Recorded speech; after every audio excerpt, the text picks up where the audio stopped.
and occasional gentlemen, welcome to this opening session. This is supposed to be identified as Women in Calling. I don't know what I'm doing here because I'm neither a caller nor I'm a woman, but I'm here nevertheless. We had some conversation before we began the session having to do with what the purpose of this session was going to be. And I'll just start by saying right up front that basically the material that I'm going to present in this hour, or in this hour and a half, will be similar to the material that I'll be presenting in the general session tomorrow.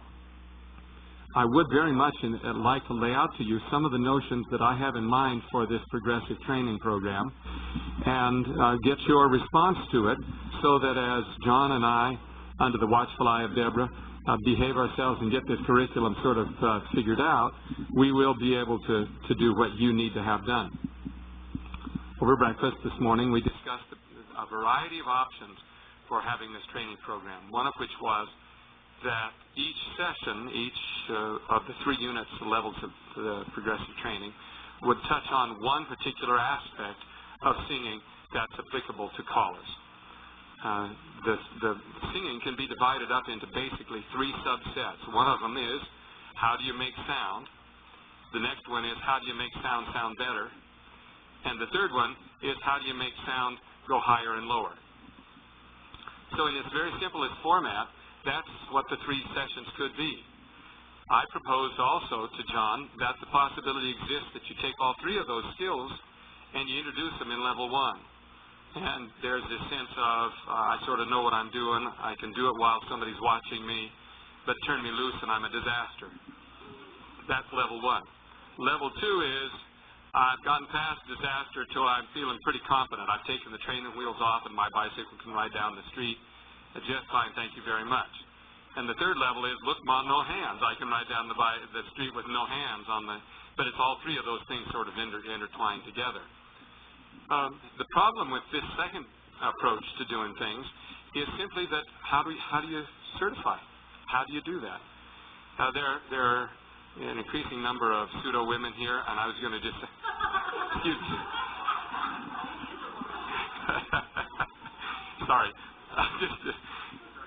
I shall. I'll try to pick myself back up now after that insult. I'll just go right on and say that if there's going to be a certification that simply says I was in attendance and I didn't sleep, that means one thing. If it's a competency-based skill set, then that's another thing.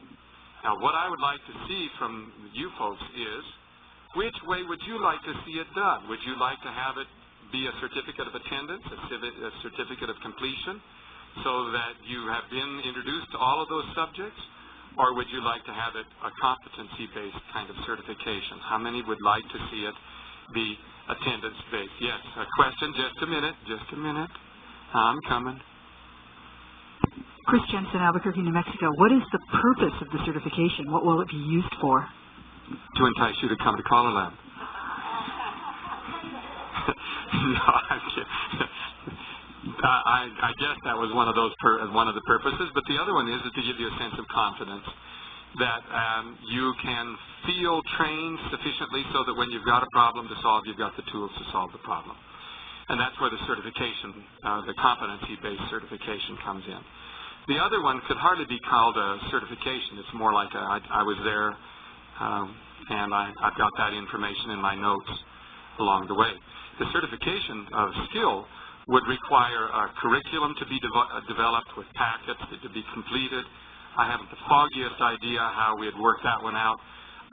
In one of my minds would be that at each of these sessions, I would just simply bring from my university some of my advanced students who've been trained by me, and they would sit in rooms, and people would come in and pass off their certifications, so that throughout the day in between sessions, they could just come and turn in their certifications. Another one is that I've toyed with is the concept of streaming, meaning that it's all on internet, and when it comes time for you to demonstrate your skills, that you just get a video camera and you videotape yourself and you stream it to us, and one of my assistants looks at it and gives counsel and sends it back to you for remediation. We're sort of sitting right on the edge of sort of the open classroom environment, and this would be a way that certification could be done. I don't really intend to get an accurate response from you, but I would be very interested in your thoughts, either during our session today or between sessions or at any point. So, yes. Okay. Dottie Welch, I just have another question about this procedure. Is the intention to do, if you've got 3 sessions next year, are you going to do the first and the second during CALLERLAB? Yes, the answer to that question. This time we're going to have the progressive instruction level 1. Next CALLERLAB will be, I'll offer a session of progressive 1 and progressive 2. And those of you that have been through the progressive 1 would go on to number 2. And those that were just first at it would come into the progressive 1 and then work their way through. And let's say that you came to a CALLERLAB session and then you skipped a year, or you skipped 2 years, or you skipped 4 years, and you had level 1, the probability would be that you'd want to, in that next time that you came, you'd sit in on level 1 just as a refresher and then go on to level 2, at which point, when you've completed all 3 of those things, you'd have your certificate saying, I don't have to go listen to him anymore. I'm Georgia Bailey. I was just curious if we could maybe decide after we get into this a little bit, whether it's going to be competency-based or attendance-based. I'm still not sure what this is. So, just an idea. I feel just like you. Maybe not quite as much, but I've got some ideas about what we're going to talk about here. Any other questions or comments before we get started on the instruction? Just a moment. Hi, I'm Hattie Bachman, and of course I am a new caller, but I have called since I was about 10 years old. But it was the old visiting time cowboy dancing, and back in Kansas. What is the difference between going to caller school and this type of construction? Yeah. No, actually, that's a very, very good question, because as I envisioned in my mind, if this were a competency-based kind of program, I'll be working with caller coaches, many of whom run their own schools. And if I can get them to the point where they feel comfortable giving instruction, then this curriculum could become part of those caller schools. I even, in my more less lucid moments, thought, well, you know, maybe I could just make a week available in the summertime to one of the, I just go out and hang out at one of those things and do sessions for people who are wanting to get better at their vocal skills. Because one of the simple truths is that when you try to make change in your life, it doesn't matter whether you're trying to quit smoking or trying to learn how to sing. It's not easy to do by yourself. It always helps to have somebody else who you hold up as an expert so that you'll be motivated to do what you can't get yourself to do by yourself. And that's one of the challenges of having the competency-based skill when you see each other once a year. How much change? If we lived about 900 years, we maybe make it, but we don't live that long. And so the amount of the influence that, incremental changes over an extended period of time can happen, or big changes can happen over a shorter period of time. But it's hard to do both. Both have their disadvantages. Today's session is going to have to do with how you make sound, singing sound. We make lots of other noises, but we're not going to talk about those. So the first thing that I want to talk to you about is your posture, your physiology. So would all of you please stand up? You are, at this moment, you have good enough posture so that you don't fall down. So I want to compliment all of you in that ability. But there are things that you can do to make things better for yourselves. The first thing that I'd like to point out to you are some of the things about your body and its posture that influence singing. One of them is the position of your chest. If your chest sags low, if the sternum and all those things that are attached to it, if you know what I mean, hang low, then you have a problem with your singing, because inside that rib cage are 2 sets of lungs that are like big balloons that control airflow. And if you've got the heavy weight of the bones of your body and the upper part of your body collapsed on that balloon, the balloon doesn't blow up as easily. It takes more physical effort, and as a result of that, you don't get as much breath movement. And singing is all about breath movement. So one of the things that you want to try to do is to find a good erect posture. I'm going to explain a little bit more in detail than I have at any other convention before. I'll start off with what I usually say, which is that your ears should line up over your shoulder blades, shoulder points, and your shoulder points should line up over your hips. And almost none of us stand that way. And so I need a volunteer. Would someone volunteer to come forward and be a help? Thank you very much. Okay, nice to see you again. Now, if you turn to the side here, and you'll notice that her ears don't line up over her shoulders. Her ears are ahead of her shoulders. Here's her shoulders and her ears. So her ears are about 1 inch forward on her shoulders. That probably means that she has some back pain.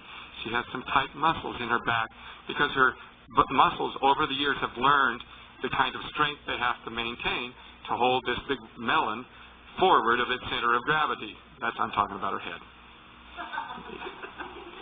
Okay, so the first thing that I'm going to ask her, I should know your name, but I can't. Thank you, Betsy.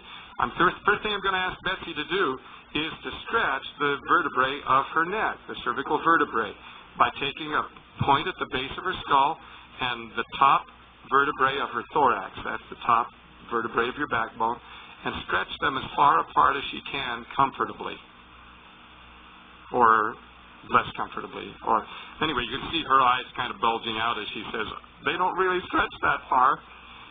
Okay, so now Dorothy's done. Betsy's done. No, she's not. She's actually not done. She spent the rest of her life looking at the floor, which is where all women should be, don't you think? Just checking to see if you're awake.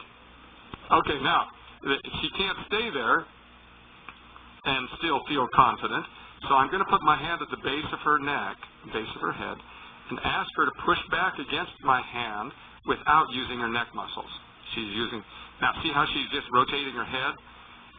She's shortening her neck. Now stretch those long. Now push back against my hand, but don't use your neck muscles. Come on, keep going, keep going. Okay. Now if I take my hand away, she'll fall over backwards. But she's not quite there. Keep relaxing. Whoop. She's really good at using her neck muscles. How tall are you? 5'4.5". 5'4.5". Anybody less than 5'6" spends most of her life looking like this at the rest of the world, looking up at the rest of the world. And so you have to learn how to do that. And the right way to do it is not to crane your neck like this, but to stand tall and look at the world with supreme confidence. Now already Betsy will admit that she feels taller than she used to be. Okay. Yeah, now she was 5'4.5". She is now getting toward 5 feet. 5 feet, not 5.5. Okay, so she's still not there yet, but she's getting there. I'm going to get you to do that same thing to me so you can see the process. See, here I am. Now I'm stretching my neck long. Okay, now watch what I do. Now, of course, you got to give me some space. She's going to push me over onto the floor. Keep giving. Give ground. Give ground. Keep giving. Let me come. Now take your hand away. Okay, now how did I get there? How did I get into that position? It wasn't my head that adjusted. What changed? My neck, but the upper part of my chest. The whole part of my torso changed. Now go ahead and have it. Go back and stand. Thanks.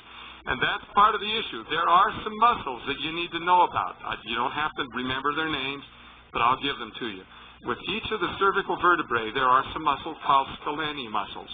They attach at the wing of the vertebrae, and they come across your body this way, in the angle that I'm showing, from back to front, and they attach on the underside of rib number 1 and rib number 2. So, if those cervical vertebrae are drawn, stretched backwards, the upper part of the torso will stand erect. It will raise without you having to thrust your chest high or bring your shoulders back into kind of an exaggerated military posture. They will just stretch long. There is another muscle called the sternocleidomastoid muscle. That's one of those 75-cent words that if you can learn it, you'll feel really smart. It attaches to a little bony promontory behind your ear, and it comes forward and it attaches to your sternum right here in the front, right at the top, and it has a little side wing that goes off and attaches to your clavicle. So if you get that head back where it belongs, all of a sudden the upper part of your chest stands up where it's supposed to stand. That takes the weight of the sternum and the weight of the rib cage off of the lungs. So there are 2 ways that the lungs can expand. One is vertically, and we'll get to that in a minute with the diaphragm. The other one is horizontally. And that is what you just learned how to do. And that posture is not what you normally live with, is it? Everybody feels a little bit like the Bride of Frankenstein, and so you feel sort of like, I can't move. But you know what? If you were to take this position and go on a little excursion, as soon as we're over, go step off, walk, and just swing your arms in your natural speed, pretty soon you'd say, oh, this feels really good. I feel like my head is balanced on my shoulders gravitationally, so no muscle sets have to go out of their way to stretch me. Can you all please do what I just described to you? I'm standing at the side to serve as an example. Most of us stand in a semi-collapsed position with the chest low and the neck crimped. Stretch the neck long. Now move your head backward until you can sense gravitationally that you're over the center of gravity. You can also rock forward on your toes and back on your heels, back and forth, little less each time until finally you hit gravitational center. And if you do that properly, you'll find that your posture is erect, and it isn't abnormally erect. That's the way God made us to stand up. We've long since forgotten that, along as many other things that God would wish of us, but posture is one of those things. Okay, so we get ourselves standing up nice and tall, and I promise you, if you hold that posture for more than this session, you are going to be so sore tomorrow morning that you won't be able to stand it. Go ahead and have a seat. The reason I say that is even the slightest little change in your posture will create strain on the muscles that aren't used to doing what they're supposed to do. If you were anything like me, when you finally got standing up straight, you felt some tug on some muscles just below your shoulder blades in the back. Those are postural muscles that when they're flexed, boy, they put you in a place that's really nice and tall and straight. But most of us Americans who sit casually or walk casually don't know what that feels like. We have all of us forgotten what our sit bones are.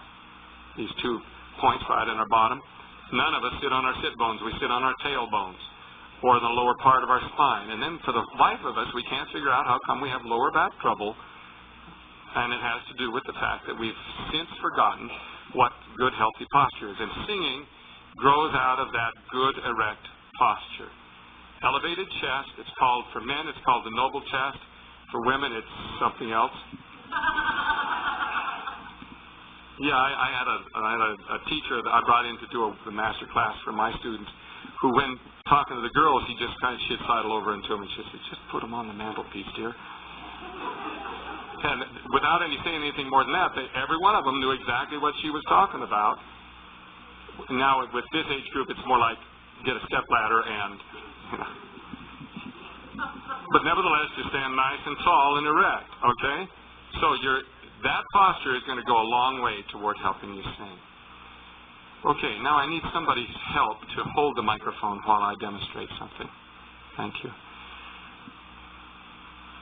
The first part of the certification is being able to stand up straight.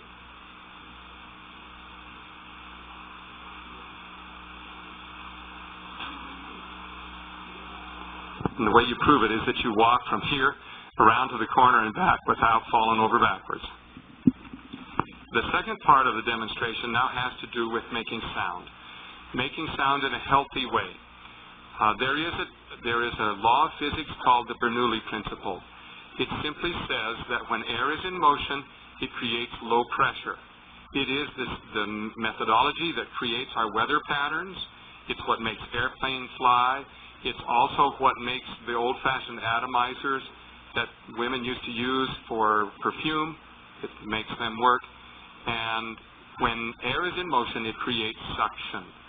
Over the airplane wing, the rapid movement of air above the wing causes a low-pressure suction that lifts a plane that's 100 tons or more off of the ground. So it's a very powerful force. It's a very powerful aerodynamic force.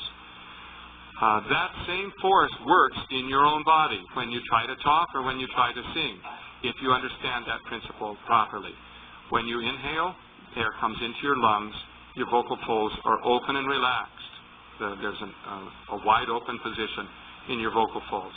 When you go to talk or sing, your vocal folds come together into near approximation with each other. And then as air passes through out of the lungs into the trachea, it arrives at the point just below the vocal folds where there's a constriction, where there isn't as much wide open space. And there are some fleshy folds underneath the vocal folds that funnel the air into a kind of a cone. Those fleshy things are called the conus elasticus, and they just are elastic membranes that funnel the air toward the edge where your vocal folds are. And as the air is channeled, the air speeds up. The molecules are more compressed, so therefore there's more pressure, and they go faster. And as they go fast, they pass through the vocal folds, and as they pass through the vocal folds, there is low pressure between them, and the vocal folds get sucked closed. It's really quite a passive activity, except for the movement of air. And most of us who don't understand that work way too hard in our throat to make whatever sounds we make. I'm going to demonstrate this to you.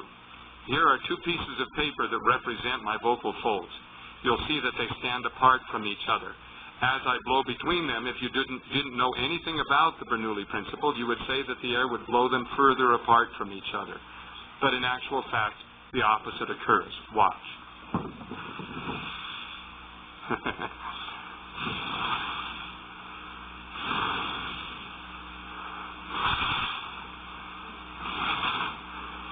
So you see the influence that defies gravity, that draws things together.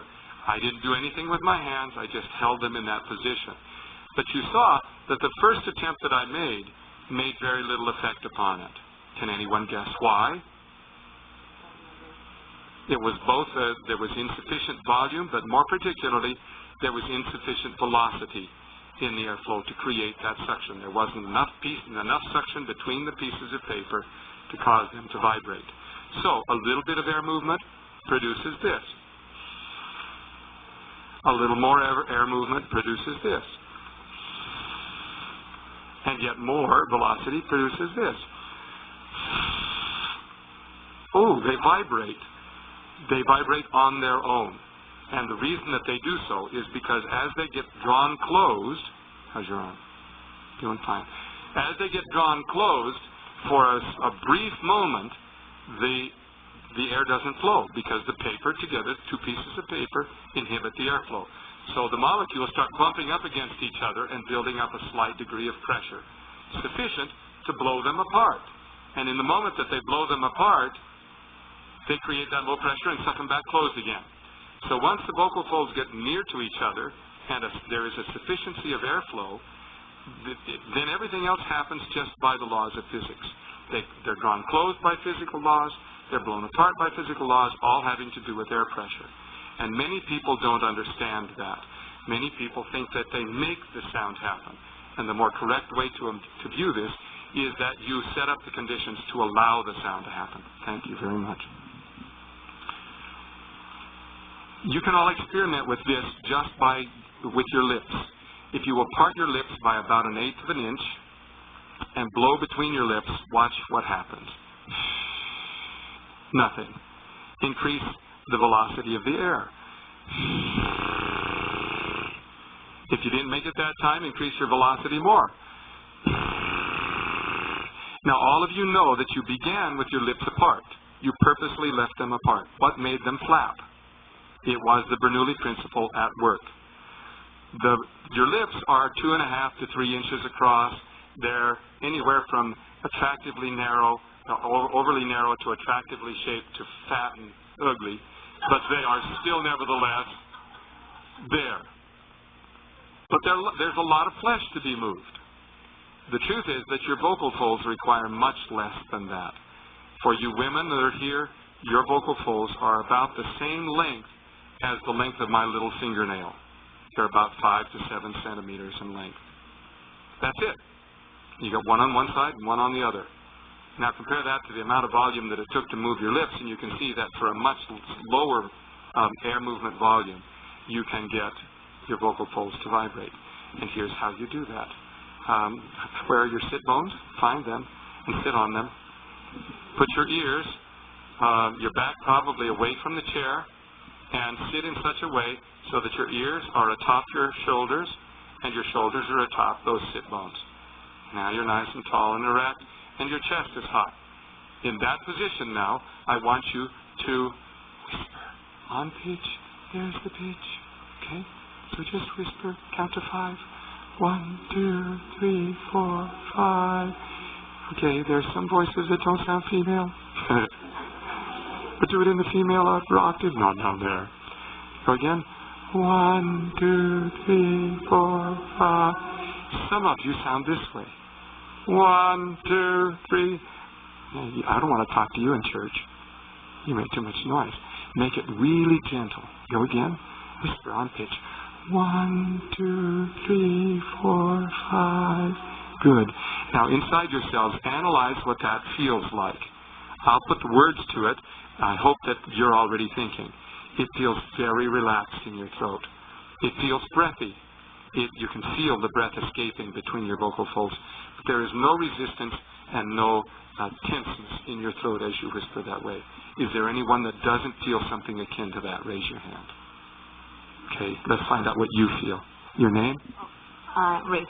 My throat's already bothering me a little, so it's not. So you don't count. I don't count. She already starts with a sore throat. Yeah, but quite apart from that, Ruth, the feeling of release in your throat. There may be some irritation in your throat, but do you not feel that when you whisper that there's no pressure in your throat, no heavy pressure? Maybe we need a comparison. Now, I'd like to have you make this kind of a sound, and it's not a pleasant sound. It sounds kind of angry and constipated. Okay, so will you count to 5 this way? 1, 2, 3, 4, 5. Can you imagine how your squares feel when you sing to them this way? Give that person an X-lax and let them go home. I mean, it's just loosen up a little bit. Now, you understand the difference now, Ruth? Now, all right, good. Then we're back to the whisper. Go again. 1, 2, 3, 4, 5. Good. Now what I want you to do is to just leave off the counting and just do as I'm going to demonstrate. Let me demonstrate the procedure. What I'm doing through the process is I've memorized what it feels like to have a relaxed throat. Then, time and again, I increase the amount of breath energy that I move through those relaxed vocal folds. Time out. Back up a step. Hold your finger in front of you at about 4 inches away from your mouth. Imagine that at the top of that finger is a little pinwheel. You know what a pinwheel is that children blow around? Blow it and make it move slowly. Now move your hands to 8 inches away. Blow it and make it go around. Now move it to 2 feet. Come back to 2 inches. Imagine there's the birthday candle. 4 inches. 8 inches. Arm length. What did you do in the process of that exercise? You increased your breath energy. So when I say intensify or increase your breath energy, I want you to do exactly that thing. Now watch how this happens as I increase breath energy in multiple repetitions. From this to this. Already, as I increase the breath energy, there's more voice. Can you hear that? Less breathiness? But there's still some breathiness in it. Less breath energy. Less breath leakage.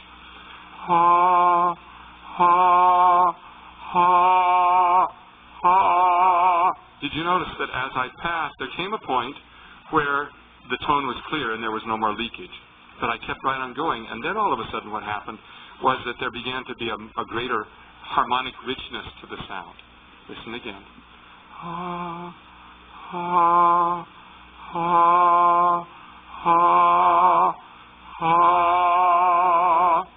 Here it sort of springs to full life when that happens, when you hit that point. I call that point threshold.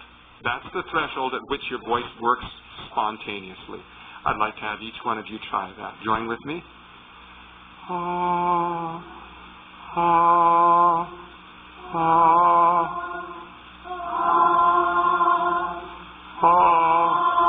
Now, in that that last one, did you hear the increase in volume that went along? Up till that point had been eliminating the noise, the breathiness, the white noise in the sound, in the tone that you're making. But at that last point, you had already got to the point where your tone was clear, but that last little impetus of breath energy brought your voice into a full liveliness of presence, and it brought more projectability into the tone that all of you sang. I'd like to have you do this again. I'm just going to hold the microphone away so that it can be on the microphone on the tape. Here we go. Start breathy.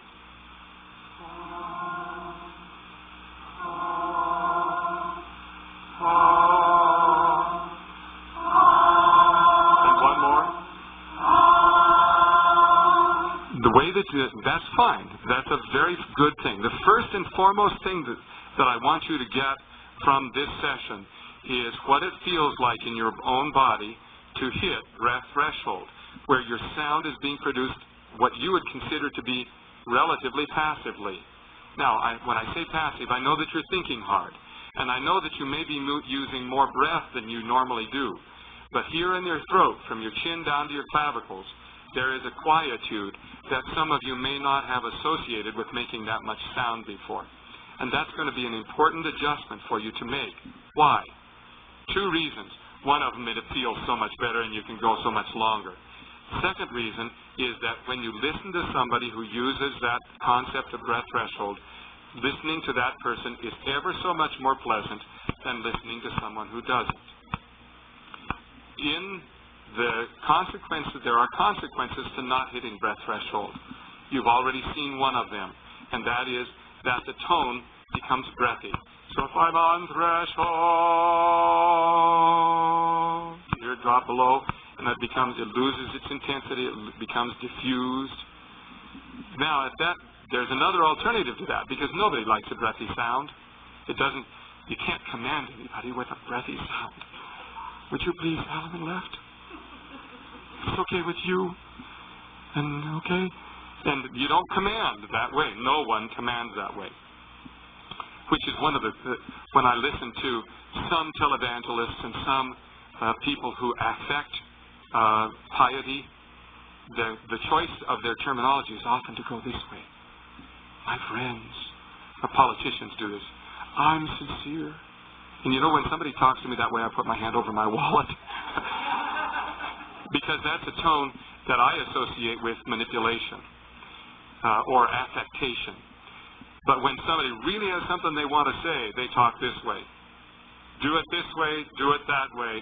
There's a strength in what they have to say because they are convicted. And if you can adopt that notion, whether you believe it or not, you'll sound like you believe it when you hit that threshold. However, if you drop below the threshold and you are not willing to accept the breathy quality, many people will do an alternate thing, and that is they will tighten up the muscles of their throat to make do with the amount of air that's going. So instead of this, you get this. And that is what's hard to listen to in lady callers, because it sounds like your mother when you didn't clean your room. It elicits another response out of the audience, out of the listeners, which says that the caller is mad at you and you better get it right or you're going to be in trouble and you won't get any dinner tonight. I mean, not consciously, but on some other level, that sound is not pleasant to listen to because it means that somebody's unhappy with you. And you don't go to a square dance to have somebody make you feel like you're not living up to expectations and that they're unhappy with you. Well, that's the fastest way to send somebody away, other than screwing up the choreography. But that's not the purview of this conversation. But that kind of tight quality is a very natural behavior for many, many people. We learn to talk the same way that we learn to walk. We listen to what's being seen, what's going on around us, and we imitate those sounds. So we are all a product of our homes. And if our homes had a kind of a tight production, then we will have a tight production and never on purpose have chosen to do it. We just did it. That doesn't mean that you have to stay doing it. It just means that you have a predisposition because you've been doing it that way for a long time. Often people who sing with a tight sound will get a scratch in their throat They will tire quickly. They will need to drink a lot of water. They feel like their throats are always dry, when none of those things are necessarily true. It's just that the muscles, there's too much abrasion on the inside of the vocal folds because there isn't enough air lubricating the motion of the vocal folds. And so one of the consequences of tight singing is weariness early, both in the terms of the evening, and also weariness in terms of the numbers of years that you can keep doing what you're doing. So if you want to have longevity in your use of your voice, this is something that you need to adopt. If there's a question or a comment, hold on. Would you talk in falsetto so that people think that you belong here in this women and caller session? My name is Aunt Effie. I'm wondering if the breath threshold is similar to what we call projecting. It can be very closely related. There is a difference, however, because sometimes when I want to project in a basketball game, I go this way. I get tight and put a lot of pressure into the sound. And people mistakenly believe that that is projection. It's audible, it carries, but it carries at a cost. However, if I talk this way and I project my voice just from the way I use my breath and balance that breath threshold notion, I get lots of projection, but it doesn't cost me anything in my throat. I don't feel wearied by it. And that's an important consideration.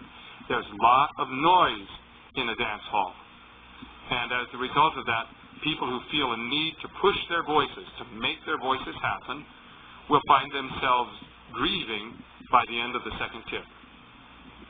And then just hanging on till the end of the dance.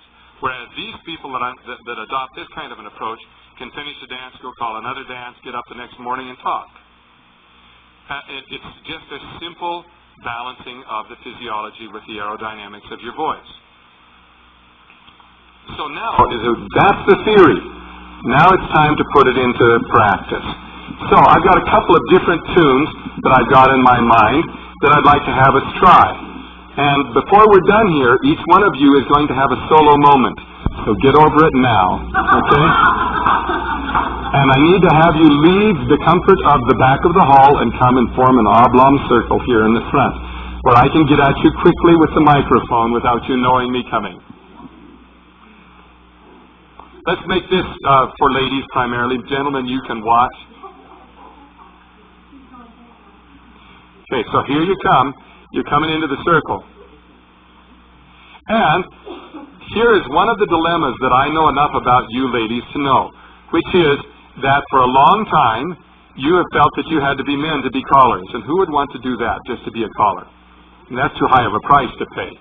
But the men, all of the records are low. And most women have higher voices, and therefore they find themselves grinding it out, so to speak, in the low part of their voice, trying to make the sounds work. Get over it. That time is past. You now have a series of calls that you have that are adaptable to your own needs. There are technologies available where you can alter the pitch without altering the speed, or alter the speed without altering the pitch. And so you don't have to be held hostage by the physiognomy of those chromosomally challenged individuals. You can now show the world what it really means to call. So find your good posture. Stretch your neck. Remember that at the cervical vertebrae there are the muscles that will elevate the upper ribs in your body. That all looks good. Fine. Okay, so the next thing, I want you to find thresholds. Start right there. I want you to breathe, whisper a sigh. Now, in the moment of doing that, go up an octave higher than that. Up there, up there. Okay, so you stay where I am, okay? So, in the meantime, find that stretch, and I forgot to mention one thing. I mentioned the fact that when you stand this way, it takes the weight of the bones off of your lungs. There's another really good reason for doing what you do, and that is that the trachea is a long, flexible tube, and at the top of the trachea is the larynx, which houses the vocal folds. And if a person is standing erect, the larynx, which is kind of like a spontaneous whistle, creates the sound. But if you stand in a collapsed position, the larynx tips forward, crimps on the trachea just a little bit, and you don't get as natural or as easy a production of sound. So here we go again. Don't make it whisper. Now increase the breath energy. Bring it more. Good. Now, what should we sing? My Bonnie Lies Over the Ocean. Can we sing that together? Starting right there. My Bonnie. Okay, now that's the tune. That's the tune. That's what? Couldn't we start a little lower? I'm not a soprano. I just have this to say about that. I don't mean to make fun of you at your expense, but nevertheless, you do have an anxiety about going high, don't you? If I'm not as comfortable. Absolutely. The middle of my range is lower. The middle of my range is lower. I want to be where I'm going to be where I'm most happy. You're not alone in that sensation here in this circle, because most of you that have come to this place have come to this place because you were able to adapt. And there's a whole other generation of women who would sing in their natural voice once you show them how to do that. So, out of deference. Excuse me, but I tried to be a soprano for a long time in the choir. Actually, I'm not asking you to be a soprano. What I'm saying is that as you get to the point where you're comfortable with this notion of threshold singing, you will find that that which you used to think high will not be high, and that which you used to think low will not be as much low as you thought it was. Simply because you removed some of the strain that has been built into the production that you've used for many, many years. But out of deference, let's move it lower, shall we? Okay, so, is that okay? Everybody buy that? Okay, now, do it on threshold. Go.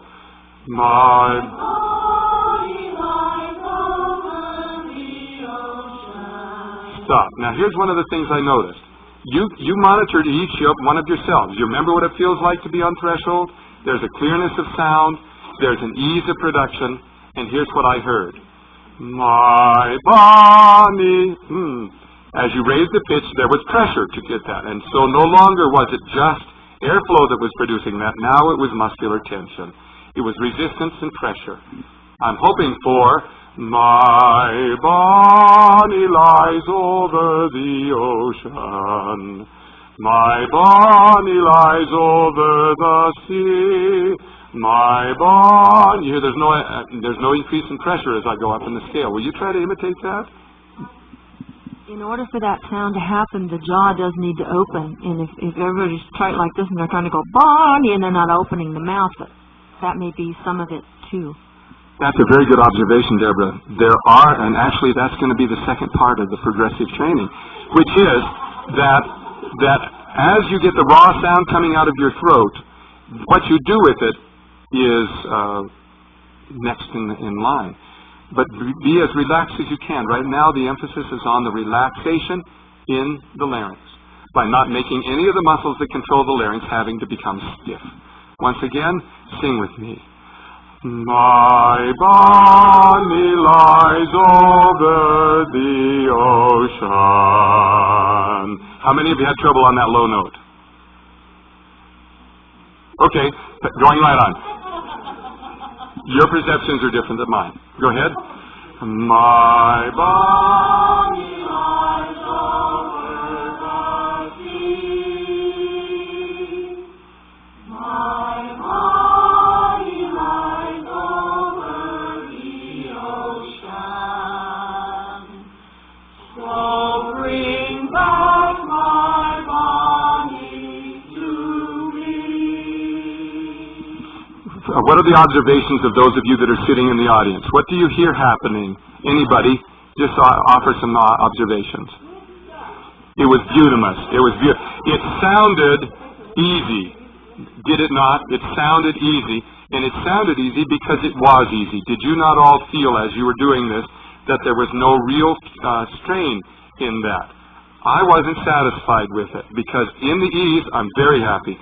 But in the clarity, I didn't get the clarity. So what I would say to all of you, or almost all of you, is that you persist just a whisker below where that breath threshold will really kick your voice into full sound.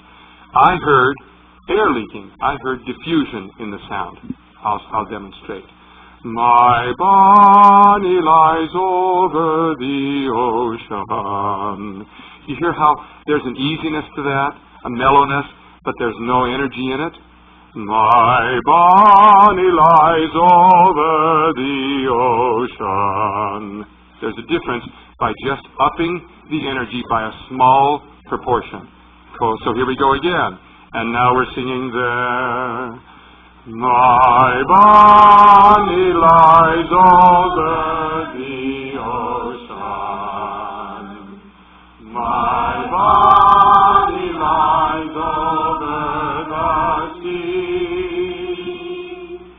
My Bonnie lies over the ocean. Oh, bring back my Bonnie to me. So, shall we go to Home on the Range? Okay. Go.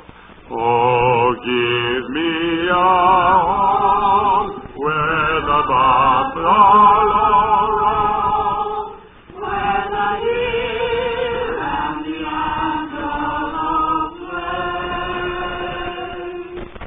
Where seldom is heard a discouraging word, and the skies are not cloudy all day.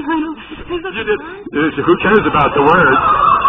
There's somebody else over here. I made a bad choice, didn't I? Okay, but did you notice that as each one of you were going along, there was this moment of terror that says, I'm the only one singing. But all of you dealt well with that. Did you notice what happened to your singing? What? I just, lots of energy. It dropped below that threshold, and therefore it became sweet. That's a nice thing. And not strong. That's the negative thing. So, what else should we sing that everybody will know? What do you know? You're from where? Sweden. Yikes. Okay. I don't know any Swedish folk songs.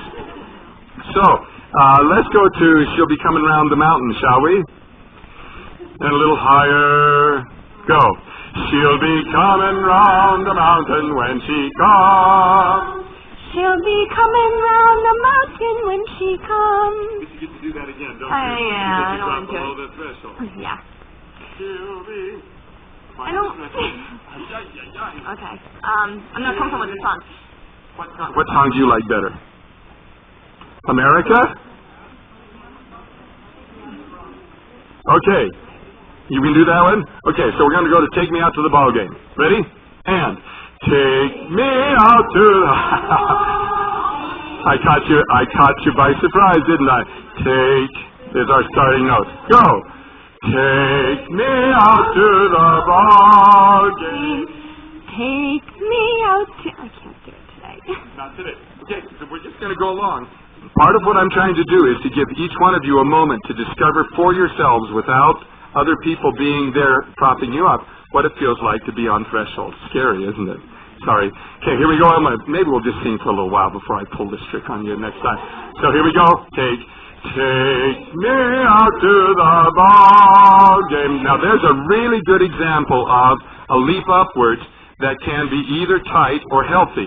If you go, take me out to the ball game, then all of a sudden that note isn't hard to sing because you're passive in your throat, your breath is sufficient to keep your vocal folds vibrating, and somehow or another you get that upper note and you hit it and it doesn't hit you back. It's a nice sequence. Here we go again. And take me out to the ball game, take me out to the crowd, buy me some peanuts and Cracker Jack.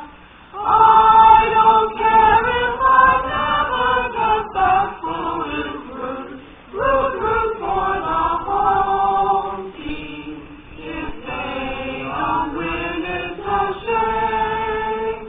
For it's 1, 2, 3 strikes, you're out at the old game. Now, just out of the sake of fairness, sing us a phrase of a tune that you know in Swedish.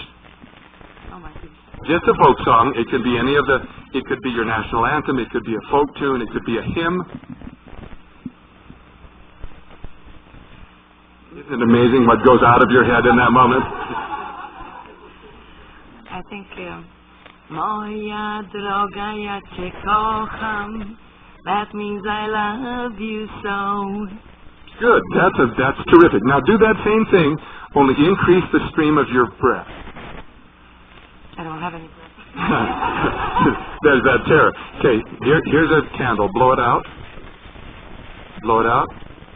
Okay, now sing the same way that you just sang, but with the candle being blown out here. The microphone. Okay. Moja droga, ja cię kocham. Good. Now here's the candle here. Same feeling in your throat. Moja droga, ja cię kocham. Good. One more time. Moja. There it is. Now, do you hear? She just hit that point where her voice finally had enough energy, enough breath energy in it, so that all of the tone became clean. Now, just go ahead.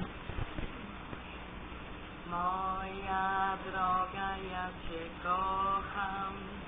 Means that I love you so.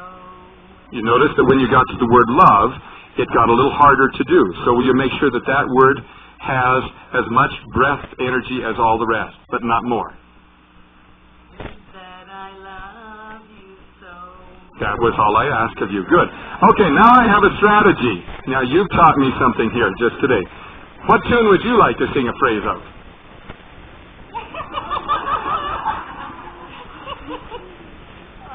You see, how's everybody feeling about competency-based testing now? As compared to, oh, just let me get the information and I'm fine. Don't put me on the spot. What tune would you like to sing? You get to choose between... What? I was going to say thank you. I don't know that song. Okay, no, you can choose between My Bonnie Lies Over the Ocean or America, or Home on the Range, or She'll Be Coming Around the Mountain. Okay, so right about here. Good. I don't get to pick the pitch. Sure you do. She'll be coming round the mountain when she comes. Stop. She hit threshold or not? What was it that how did you tell that she didn't hit threshold? Because there was breath escaping. So, here is the candle. She'll be coming round the mountain when she comes. Improved? Yeah, you bet. She'll be coming round the mountain when she comes. Right at that moment, you started to revert to an old tendency, which was to push your voice, right? Remember that sighing feeling in your throat? Here you go. She'll be coming round the mountain when she comes. And? She'll be coming round the mountain when she comes. You got a little nervous there, didn't you? No, actually you didn't tighten, but you expected to tighten, didn't you? She'll be coming round the mountain. She'll be coming round the mountain when she comes. You heard? It's nice. Now, let's say it's here. She'll be coming round the mountain. She'll be coming round the mountain. She'll be coming round the mountain when she comes. And the end result is a voice that's projected, clear, easy to understand, and at the same time very friendly, very untense, right? Okay, Dottie? Same one. She'll be coming round the mountain. Dottie, hang on just a second. Hang up. Let's find your good posture. Thank you. Now, where you go? She'll be coming round the mountain. Wait a minute. What's right? She'll be coming round. She'll be coming round the mountain when she comes. She'll be coming round the mountain when she comes. She'll be coming round the mountain. She'll be coming round the mountain. She'll be coming round the mountain when she comes. Good. Very well done. I thought that was right, fine. And I think as we go around the circle, my expectation is that you'll benefit from the experience of those that didn't succeed the first time around because they were just too terrified. Many thanks to you, and so forth. Okay. What you going to sing? Same one. Okay, let's put it in a different key. Thank you. You get to choose it. She'll be coming round the mountain when she comes. She'll be coming round the mountain when she comes. How'd you do? How many of those notes were on? Good. I'll tighten up. So I felt a little bit, but not as much as I know I normally would. There was a little tightening up, wasn't there? But not as much as you're accustomed to having. This sense of letting it be is contrary to any woman that's ever been a mother. If you all understand what I mean. I can make you better than you really are. There's just something inherent in a mother that says that, right? Doesn't matter what. I can make it better, but let it be. Okay? So, here's the candle. Blow it out. Here it is.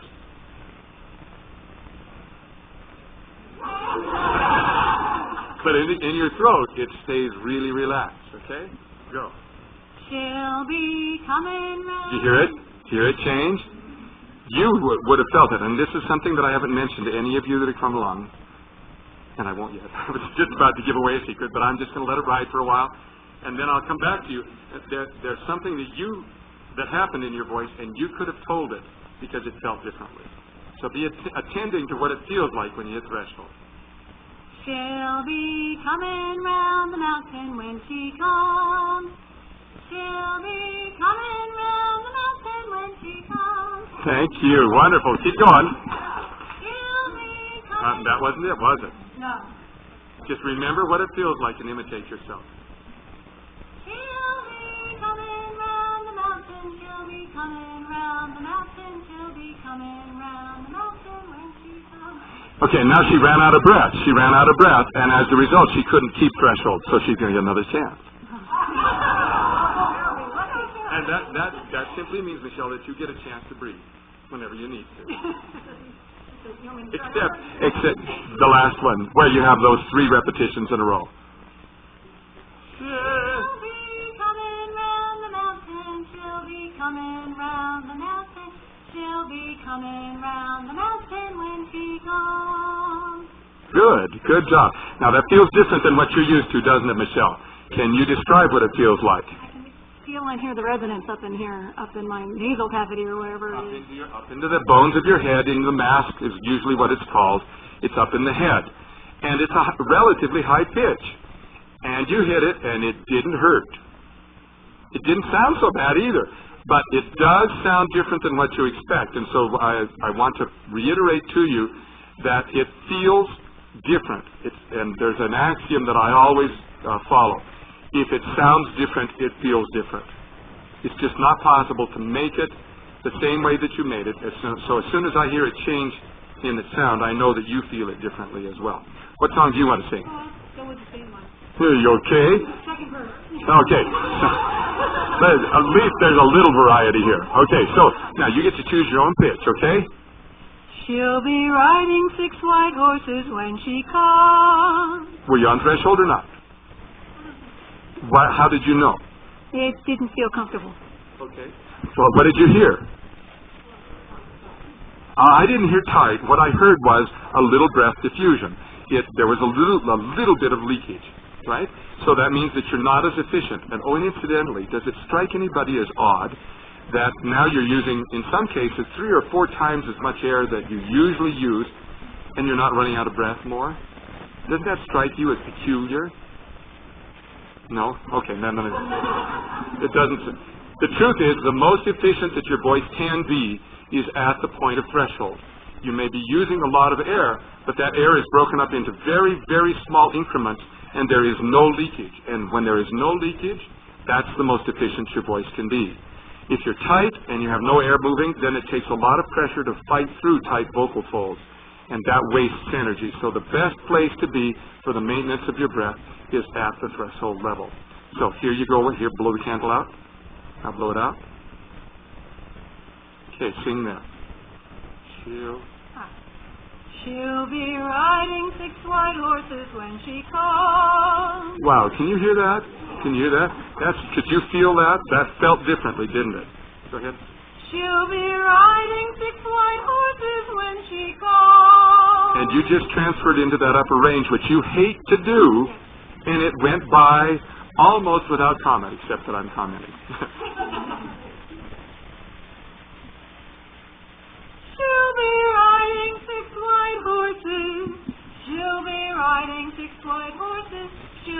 riding 6 white horses when she comes. See, that's really fun, isn't it?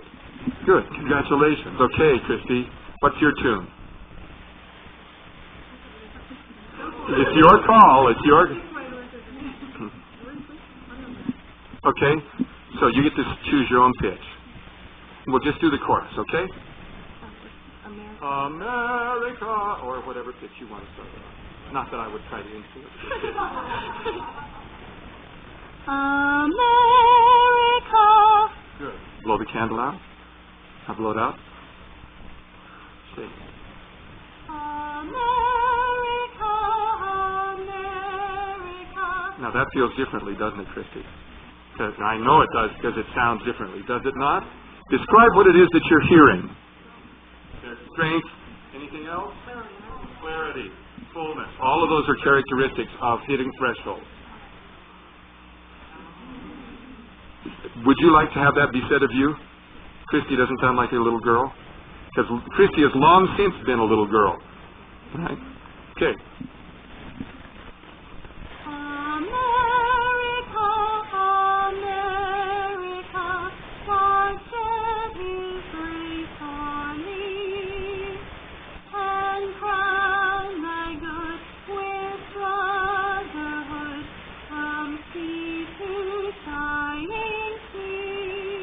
Bravo. Good job. Now, next question. Christy, how many of those notes were on threshold? Or were not on threshold? Can you remember which ones they might have been? From sea to shy. Sea or let's see, America. I can't remember. It's a pickup note. I can't remember it. So there are in the middle of phrases notes that are sort of throwaways that nobody pays any attention to. Weak notes, short notes, pickup notes. Those are the ones that often suffer because that sense of airflow goes away when you're not thinking about it. And it has to be there at the first note, and it has to be consistent all the way through. So, one more go. She's so excited about that prospect. You hear what happened? Mare had a lot of energy, but didn't. America, America, God shed His grace on thee, and crown thy good with brotherhood from sea to shining sea. Yeah, you were really focused that time and more successful. Who can think about choreography when you're thinking about something like this? Like, my total concentration is on hitting the stress threshold. Hence, the reasons why it's so important to you to practice this skill so that it isn't quite so foreign to you. Okay, what song do you want to sing? None. How about What a Wonderful World? That one will be singing. Good, good, good. I see trees of green, red roses too. Time out. Did you hit threshold? No. It's terror more than anything, isn't it? Okay, so acknowledging that it's terror is the way you defeat that. Did you hit threshold that time? No, you didn't. What do you have to do to get that threshold where it belongs? Yeah, actually, yeah, because there's no air that's it's all frozen inside of you. So blow the candle. See, it's not all locked up in you. Yeah. I see trees of green, red roses too. I see them bloom for me and for you. And I think to myself, what a wonderful world. See, that's really quite remarkable. The quaver that's in her voice just simply stems from terror. That's all it is. That has nothing to do with anything that's singing. It just has to do with trying to stand up without falling down into a little puddle. But nevertheless, could you feel the strength of that? Now that you're past the terror, sing again.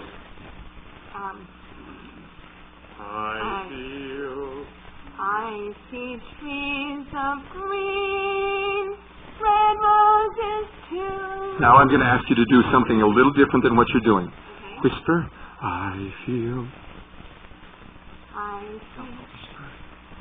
see trees and trees, red roses too. Now you feel what that feels like in your throat? It's very relaxed. Maintain that as you bring more air to it. I see them bloom for me and for you, and I think to myself, There you go. what a wonderful world.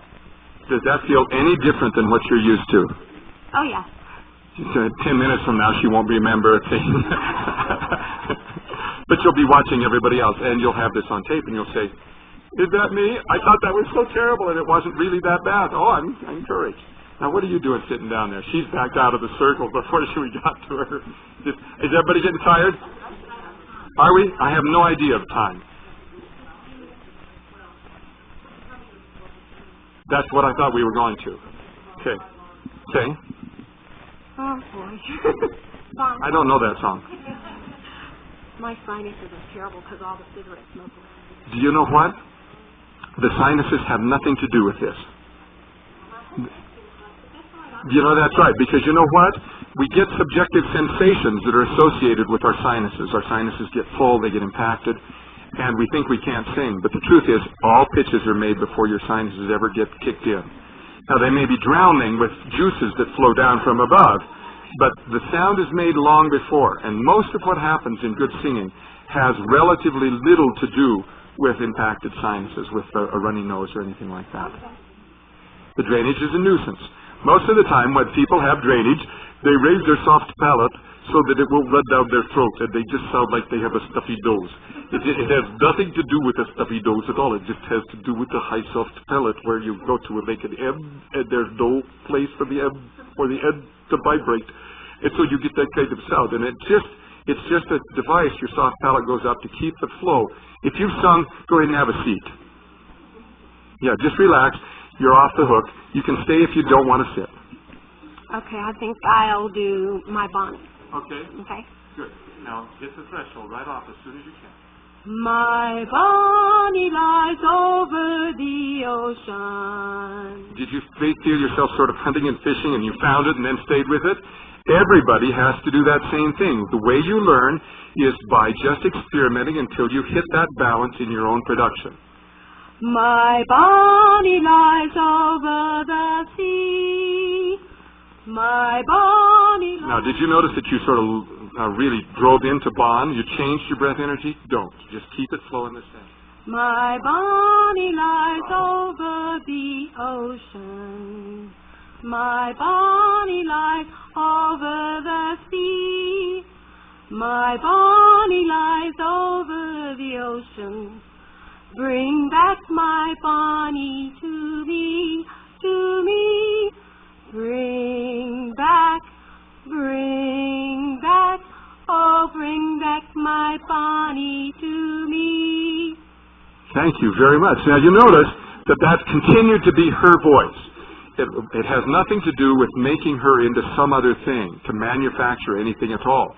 It is simply that as you apply these principles, that which is naturally in you will start to show up, and you will retain your own distinctive and unique voice quality while still at the same time improving upon it. Thank you. Thank you. Okay, Betsy, it's your turn. Where's your posture? Yeah. I'm looking over. Was that on threshold? That was below threshold, wasn't it? Lots of breath escaping. I'm looking over a four-leaf clover that I've overlooked before. 4 had threshold. All the rest of them didn't. So match, okay? I'm looking over a four-leaf clover that I've overlooked before. Good. One is the sunshine, the second is rain. Do you notice that the long notes have threshold and the short notes don't? As you drop into the quieter notes, your breath discontinues flowing. One is the sunshine, the second is rain. Third is the roses that bloom in the lane, and so there's no need explaining. the one remaining. Hold on. No need explaining the one. Even if you take a breath, no need explaining the one. You just come right back to the threshold. So no need complaining. No need explaining, the one remaining is somebody I adore. Got it? I'm looking over the four-leaf clover that I've overlooked before. Good. No, actually, that was very well done. It was the weak notes in between where she had trouble. Thank you, Betsy. Okay, what are you going to sing? Okay. Today was a... Start with a whisper. What's happening? Your name is? Jeannie. What happens is that Jeannie is used to singing with tight vocal folds. There's a brightness and a tightness in her sound, and that's one of the giveaways. So she's conditioned to that, and for her, she will be trying to do the opposite that many of the other ladies here have been trying to do. Today, while the blossoms still cling to the vine. Comparatively, that's quieter in your throat. Can you feel that to be so? Can you make it more? Today, while the blossoms still cling to the vine. Without changing anything in your throat, now bring more breath to it.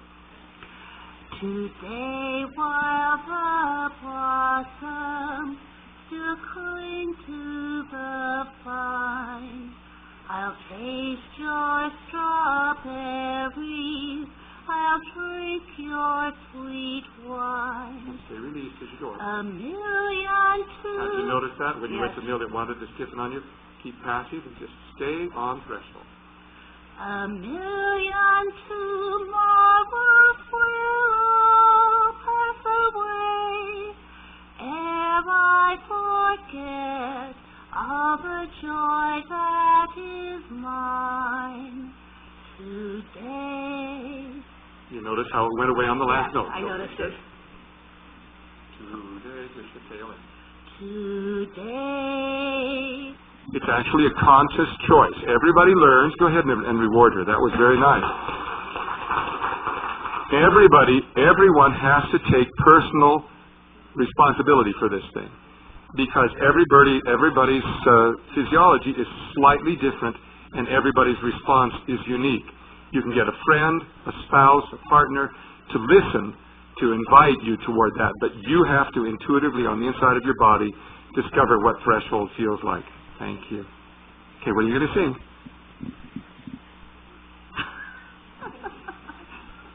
I'll fly away. That's what she's wishing right now. Yeah. One glad morning when this life is o'er, I'll fly away. That's very clear, isn't it? There's no wasted breath, and it feels very comfortable. Now kick it up just one more notch in terms of that breath energy. Ease in your throat. Keep that on going. One glad morning when this life is o'er, I'll fly away. It moves from clear to all of a sudden becoming rich. To a place on God's celestial shore, I'll fly away. Let's go just that far because of the interest of time. Now, get yourself standing up nice and tall. Now keep going. I'll fly away, oh Gloria. Now, wait a minute. You hear it? I'll fly away. And it pinched. Keep the breath flowing.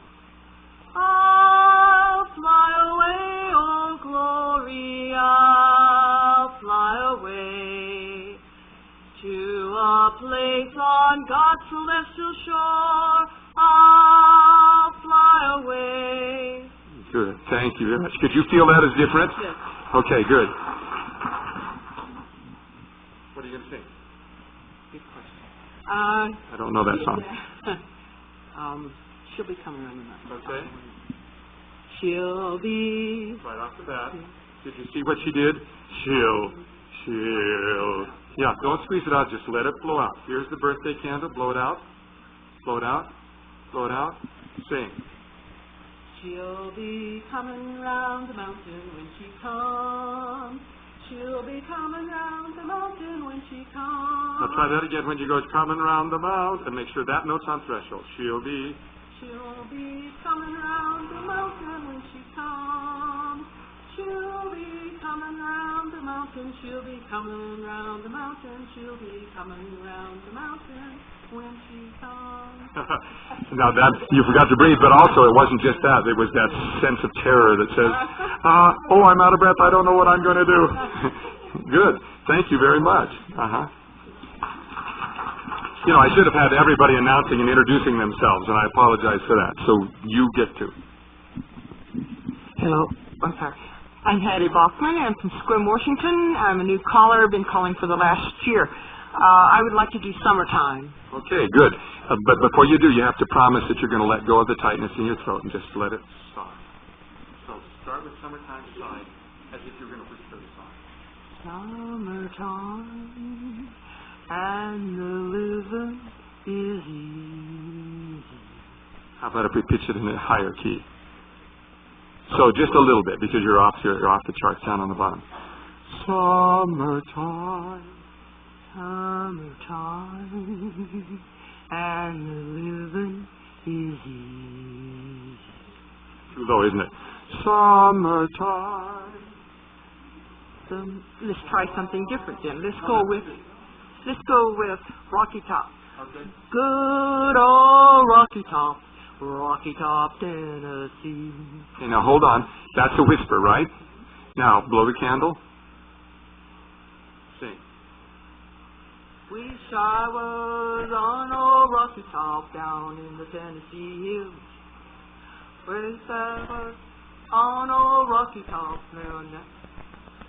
Never could be still.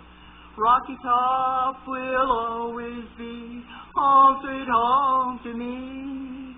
Good old Rocky Top, Tennessee. Did you hear that when she went down in the low part of her voice and she achieved that threshold, the tone got clear? And when she dropped below it, it get muddy and sort of the pitch would get confused and diffused. Could you sense that? Yes. Good. Congratulations. Thank you very much. Okay. Okay. What is it? I guess, Beth Furman from Dayton, Ohio. Okay. For lack of originality, okay, thank you. For lack of originality, I'll say she's coming around the mountain. Okay. She'll be coming round the mountain when she comes. A little too low, isn't it? Not really. Okay, then hit your threshold because you hear the low notes that you're hearing.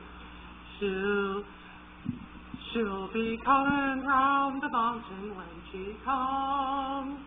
She'll be coming round the mountain when she comes. There you are. Now you feel that? That's a different range, but get it at the beginning. Thank you. She'll be coming round the mountain when she comes. She'll be coming round the mountain when she comes. She'll be coming round the mountain. She'll be coming round the mountain. She'll be coming round the mountain when she comes. Good, good, good. Thank you very much. Okay. My name's Arlita Van Gilder. Okay, and what are you going to sing? Because of you. Oh, thank you. No, I get it. It's an entirely different issue now, whether you're going to have it close here at hand. Or this is a carrot. So blow. Got a pinwheel. Make it go fast. Now see. Because of you, there's a song. Now, did you notice that when you because of you, then you feathered it off? Yes. Keep it going. Because of you, there's a song in my heart. You notice this is the style. This is the style, but it doesn't have to. You don't have to do violence to the style, which is a kind of a crooning style where you hit it and back away, hit it and back away. That's a style, but it's a problem because it doesn't carry on. Okay. I'll So try. keep your breath going. Because of you, there's a song in my heart. Because of you, our romance had its start. Because of you, Don't back away. Yeah. Because of you. I got it. She's actually used to that. Yeah.